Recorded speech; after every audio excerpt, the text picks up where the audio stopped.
такі білі квасите. Як ви квасите, розкажіть. Ти не маєш квасити білів. Ви розкажіть, як?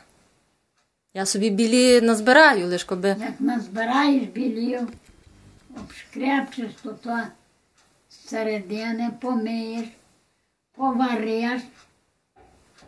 І тоді в яку каструльку,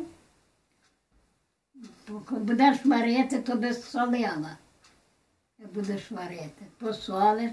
І тоді в каструльку даш чеснику, трошечка перцю, та й то. Та й можеш петрушки трошки дати. Та й накрила кружком, та й все, та й вже вони собі тісно.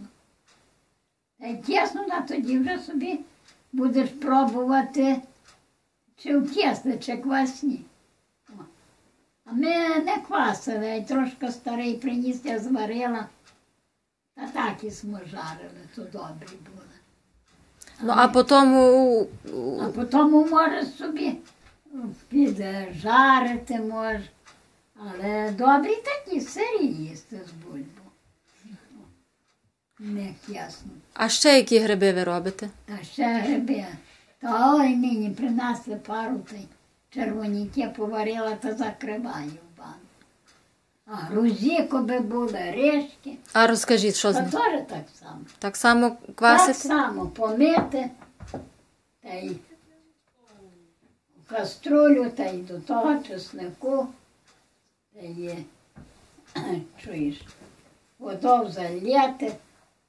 Ну, мало води й треба, бо вони воду самі пускають. Поставив кружок, накрили, та й все, та й тісно. А що тут?